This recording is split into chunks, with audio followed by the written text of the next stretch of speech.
السلام علیکم میرے پیارے ویورز، میں ہوں آپ سب کی ناولز والی باجی۔ تو میرا پچھلے چینل پر کچھ مسئلہ چل رہا ہے، اس لیے میں نے اپنا یہ بیک اپ اکاؤنٹ جو میرا پہلے سے تھا، میں نے اسے دوبارہ سے ری اوپن کی ہے کہ آپ لوگوں کے لیے اچھی اچھی کہانیاں یہاں پر میں پوسٹ کرتی رہوں۔ جیسے آپ سب نے میرے چینل ناولز والی باجی پر مجھے پیار دکھایا ہے، اب آپ لوگ مجھے اس چینل پر بھی مجھے بہت سارا پیار دیجیے گا۔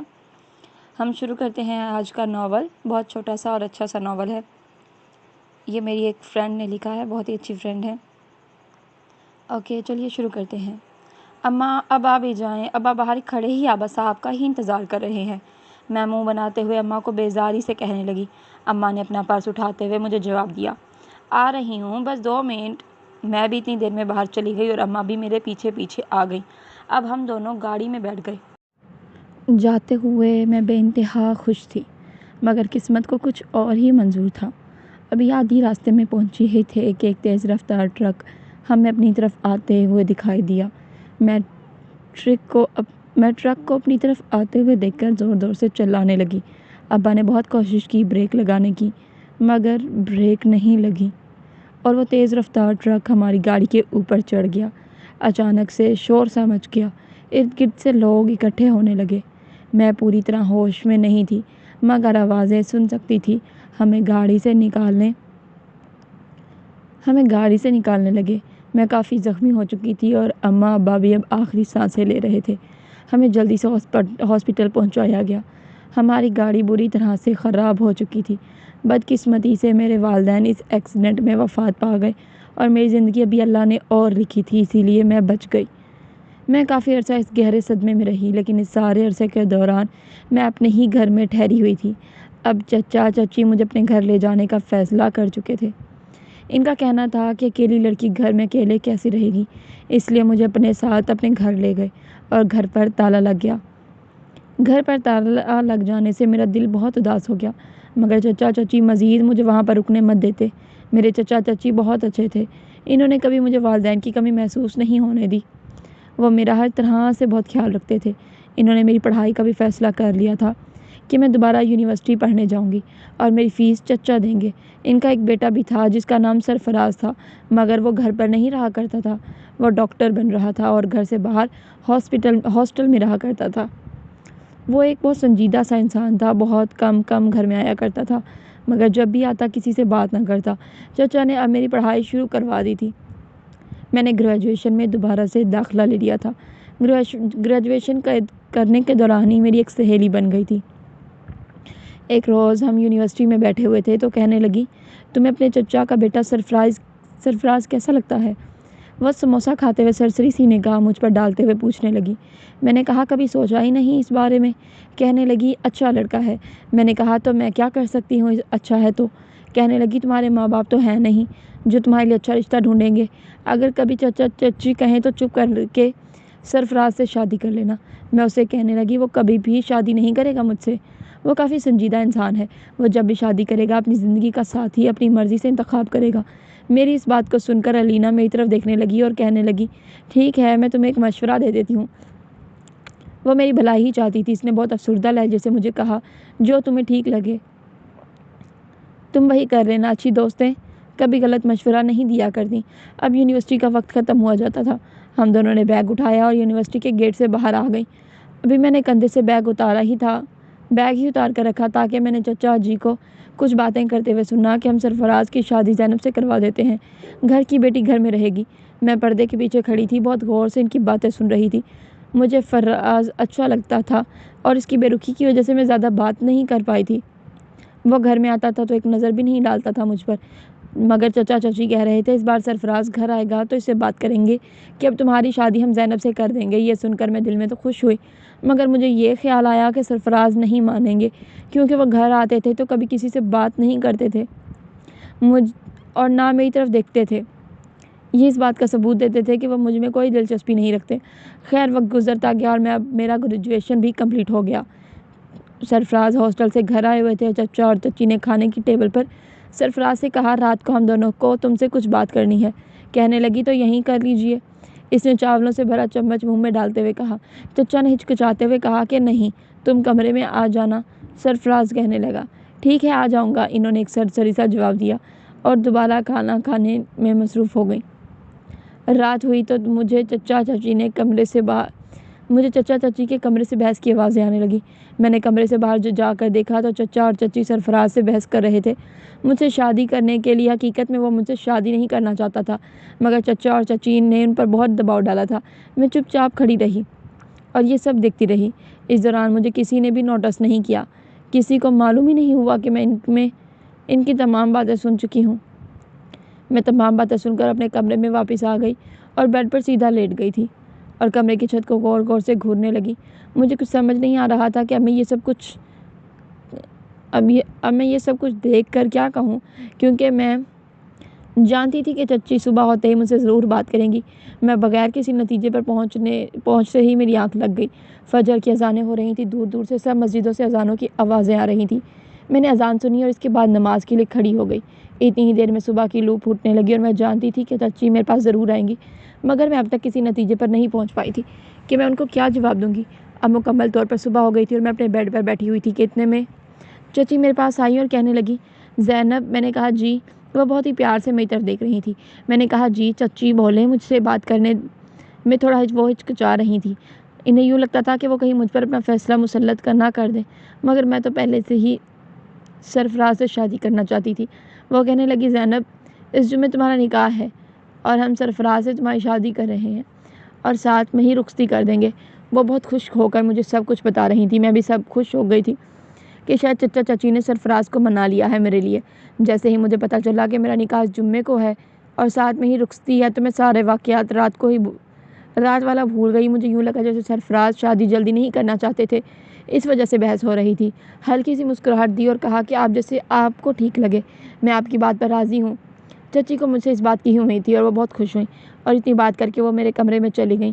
میں بیٹھی دل ہی دل میں خوش ہوتی جا رہی تھی اور میں نے فوراً سے موبائل نکال کر اٹھایا اور الینا سے بات کرنے لگی اور اس کو بتایا کہ میری شادی سرفراز سے ہو رہی ہے۔ اور یہ سن کر وہ کہنے لگی، واہ، میں نے کہا تھا نا تم سرفراز سے شادی کر لو، اچھا لڑکا ہے۔ چلو اچھا ہی ہے، تمہارے چچا چچی نے اچھا فیصلہ کر دیا، تم گھر میں ہی رہو گی، اب کسی گیروں میں جانا بھی نہیں پڑے گا۔ ہم پھر اس کے بعد اپنی معمولی کی باتیں کرنے لگے اور اس کے بعد میں نے فون بند کر دیا۔ دن گزرتے گئے اور آج میرا نکاح کا دن آ گیا۔ مجھے دلہن بنا کر سرفراز کے ساتھ بٹھایا گیا اور شادی کی تمام رسومات ادا کرنے کے بعد مجھے میرے کمرے میں بٹھا دیا گیا۔ اس دوران چچی میرے کمرے میں آئیں اور مجھے کھانا دے کر چلی گئیں۔ میں نے کھانا سائڈ ٹیبل پر رکھ دیا۔ ابھی میرا دل نہیں چاہ رہا تھا، سوچا سرفراز کو پوچھ لوں، شاید ان کو بھی بھوک لگی ہوگی۔ اب رات کے 2 بج چکے تھے اور سرفراز کا کوئی اتا پتہ نہیں تھا۔ بس چچی 2-3 مرتبہ میرے کمرے میں آئی اور مجھ سے پوچھتی رہی کہ ابھی تک سرفراز نہیں آیا، تو میں نے پریشانی کی حالت میں جواب دیتے ہوئے کہا، نہیں چچی، ابھی تک تو نہیں آیا۔ چچی کو بھی اب تشویش ہونے لگی۔ باہر دوستوں سے بھی پوچھ لیا، مگر کسی کو ان کے بارے میں کچھ بھی نہیں معلوم تھا۔ پھر اچانک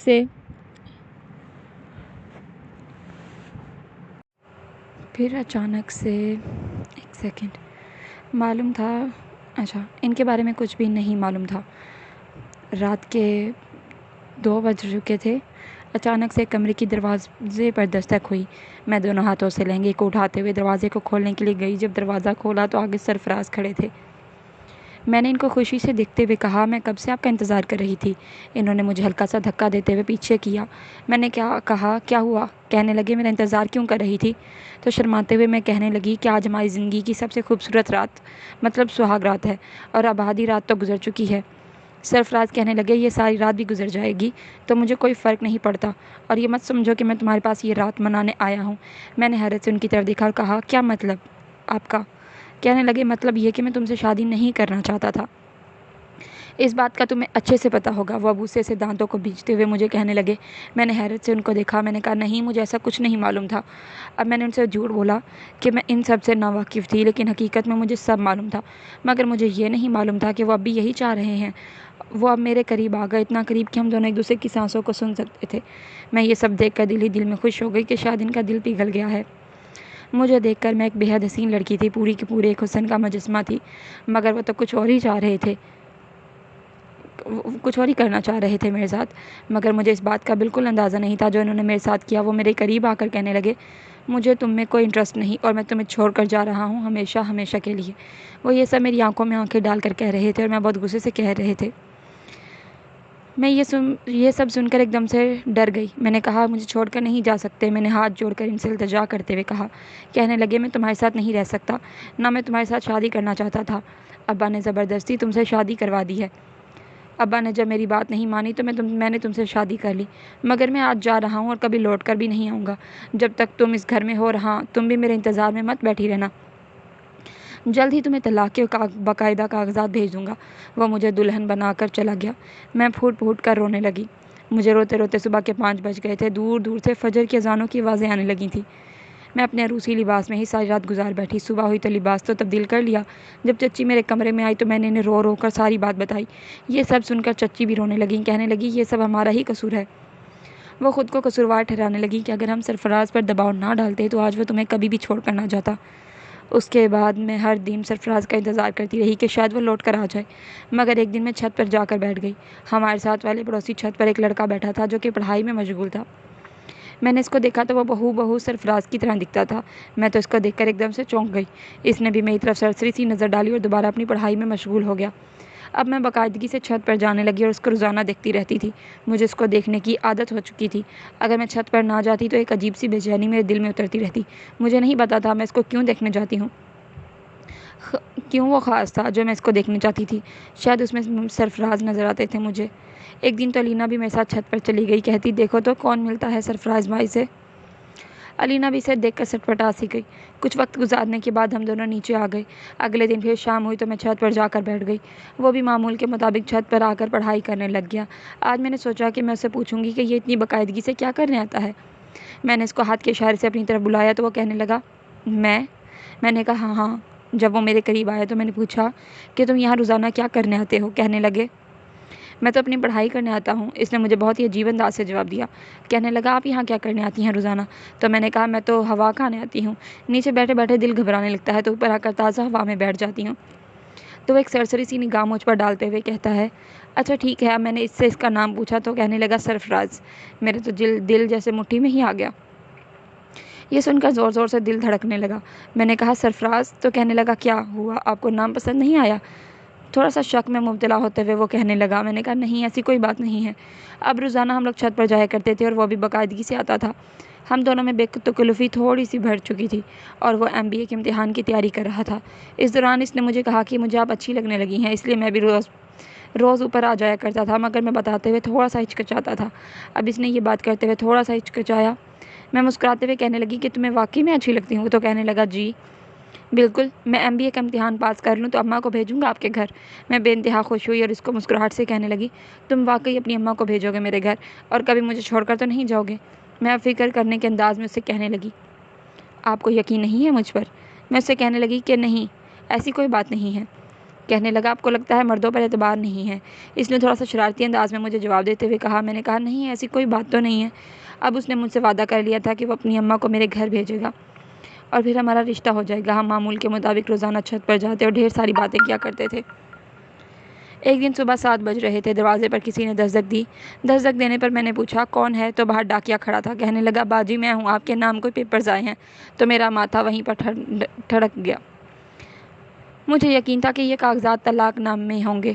جب میں نے وہ کاغذات رسیو کیے تو وہ طلاق نامہ ہی تھا، سرفراز کی طرف سے بھیجے جانے والا، اور ساتھ میں خط بھی لکھا تھا جس میں لکھا تھا میں شادی کر چکا ہوں اور میرا ایک بیٹا بھی ہو گیا ہے۔ اماں کو یہ خط پڑھ کر سنا دینا اور تمہیں باقاعدہ طلاق بھی بھیج چکا ہوں۔ میں نے تمہیں اس لیے نہیں چھوا کہ تم پاک رہو اور تم بھی کسی اور کے ساتھ اپنی زندگی گزار سکو۔ میں یہ سب پڑھ کر پھوٹ پھوٹ کر رونے لگی۔ چچی نے جب دیکھا میرے ہاتھ میں کاغذ کا ٹکڑا ہے تو مجھ سے پکڑ کر وہ بھی پڑھنے لگی۔ چچی نے کہا ایک دن تو یہ ہونا ہی تھا۔ وہ اپنی بات کا پکا نکلا۔ مجھے طلاق نامے کا جتنا دکھ تھا اس سے کہیں زیادہ یہ دکھ تھا کہ میری وجہ سے سرفراز اپنے گھر والوں سے نہیں ملتا۔ جب تک یہاں پر ہوں وہ کبھی گھر نہیں آئے گا۔ اب طلاق تو مجھے باقاعدہ طور پر ہو چکی تھی۔ اور چچی کو میری دوسری شادی کی فکر پڑ گئی تھی کہ کوئی اچھا رشتہ مل جائے تو وہ مجھے اپنے گھر کی کر دیں، مگر وہ بھی نہیں جانتے تھے کہ اب میں سرفراز کو پسند کرنے لگی ہوں اور وہ امتحان کے بعد اپنے اماں کو میرے گھر بھیج دے گا۔ اور یہ بات میں چچی کو کہہ بھی نہیں سکتی تھی، مجھے کہتے ہوئے تھوڑی سی ہچکچاہٹ ہوتی تھی۔ آج میں چھت پر گئی تو سرفراز وہاں پر بیٹھا ہوا تھا، مجھے دیکھ کر فوراً میری طرف آ گیا اور کہنے لگا میرے امتحان کی ڈیٹ آ گئی ہے اور میں کل جا رہا ہوں امتحان دینے، 15 دن کے بعد آؤں گا تو تمہیں بھی اپنے ساتھ لے جاؤں گا۔ میں نے کہا مجھے کیسے لے جاؤ گے؟ کہنے لگا مذاق کر رہا ہوں، میرا مطلب یہ ہے کہ اماں کو لے آؤں گا 15 دن کے بعد، تمہارا باقاعدہ رشتہ لے جاؤں گا میں۔ اس کی بات سن کر میں بہت خوش ہوئی۔ اب میں نے اس کا ہاتھ اپنے ہاتھ میں تھاما اور کہا کہ میں تمہارا انتظار کروں گی بہت بے چینی سے، تم کب آؤ گے اور میرا رشتہ لے جاؤ گے اور ہم دونوں ایک مقدس رشتے میں جڑ جائیں گے؟ کہنے لگا تم فکر ہی مت کرو، میں جلد لوٹ کر آ جاؤں گا اور تم میرا انتظار کرتی رہنا۔ ہم دونوں نے ایک دوسرے سے خوب باتیں کی اور پھر کہنے لگا اب میں چلتا ہوں، مجھے امتحان کی تیاری بھی کرنی ہے۔ اسے اب اپنے امتحان کی فکر ہونے لگی۔ میں نے کہا ٹھیک ہے تم تیاری کر لو، میں تمہارا انتظار کرتی رہوں گی۔ 15 دن گزر گئے، آج سوالوں کا دن تھا۔ مجھے شدت سے انتظار تھا سرفراز کے آنے کا، مگر سارا دن گزر گیا، سرفراز لوٹ کر نہیں آیا اور نہ ہی اس کا کوئی پیغام آیا۔ میرا دل کسی گہری کھائی میں ڈوبتا ہی چلا گیا۔ میں سارا دن اس کے انتظار میں ہی بیٹھی رہی، مگر اس کا کوئی پتہ ہی نہیں تھا۔ اگلے دن 17واں دن ہو گیا تھا، دروازے پر دستک ہوئی اور ڈاکیے نے مجھے خط دیا۔ کہنے لگا یہ زینب کے نام خط کسی سرفراز نے بھیجا ہے۔ مجھے لگا کہ شاید میرے سابقہ شوہر نے مجھے خط بھیجا ہے۔ جب میں نے خط کھولا تو اندر میرے سابقہ شوہر نے نہیں بلکہ جو شخص سرفراز مجھ سے وعدہ کر کے گیا تھا، یہ خط اس کا تھا۔ میں نے کھولا اور پڑھنے لگی۔ اس میں لکھا تھا زینب میں جانتا ہوں تو میرا انتظار کرتی ہوگی، مگر جب میں امتحان دینے گیا تو مجھے معلوم نہ تھا کہ میری ماں نے میرا رشتہ میری خالہ سے کر دیا ہے۔ میں یہ سب نہیں کرنا چاہتا تھا، مگر میرے گھر والوں نے مجھے بہت مجبور کیا اور مجھے مجبوراً یہ سب کرنا پڑا۔ تم میرا انتظار مت کرنا اور اپنی زندگی کسی اور کے ساتھ شروع کر لینا۔ میں یہ سب پڑھ کر جیسے زمین میں دفن ہونے لگی۔ مجھے یقین ہی نہیں آ رہا تھا کہ یہ سرفراز جو مجھے چھوڑ کر جا سکتا ہے۔ مجھے اپنے سابقہ شوہر سرفراز کے جانے کا اتنا دکھ نہیں ہوا تھا جتنا مجھے اس کے چھوڑ کے جانے کا ہوا، اور شاید میں عمر بھر اس کو کبھی بھلا نہیں سکتی۔ میں نے اس کے پیار میں آ کر اپنے شوہر کو بھلا دیا تھا، مگر اس نے جو میرے ساتھ کیا، مجھے اتنے خواب دکھائے، میرے سابق سارے خوابوں کو توڑ دیا۔ اب میں خود کو بالکل اکیلی اور تنہا محسوس کر رہی تھی، بالکل ایسا کہ جیسے اب مجھے کوئی بہانے نہیں آئے گا۔ یہ ایک چھوٹا سا افسانہ تھا، آپ لوگوں کو کیسا لگا پلیز مجھے بتائیے گا۔ اور دوسری بات، میرا مطلب پچھلا جو چینل ہے نا، اس پر تھوڑا سا کچھ مسئلہ چل رہا ہے، وہ کچھ ہفتوں تک میں اس سے یوز نہیں کر سکتی۔ کوئی بھی کمنٹ ہوگا میں ادھر جواب دے سکتی ہوں، لیکن آپ لوگ مجھے یہاں پر سپورٹ کریں، مجھے اچھا لگے گا۔ شکریہ، اپنا خیال رکھیے گا، اللہ حافظ۔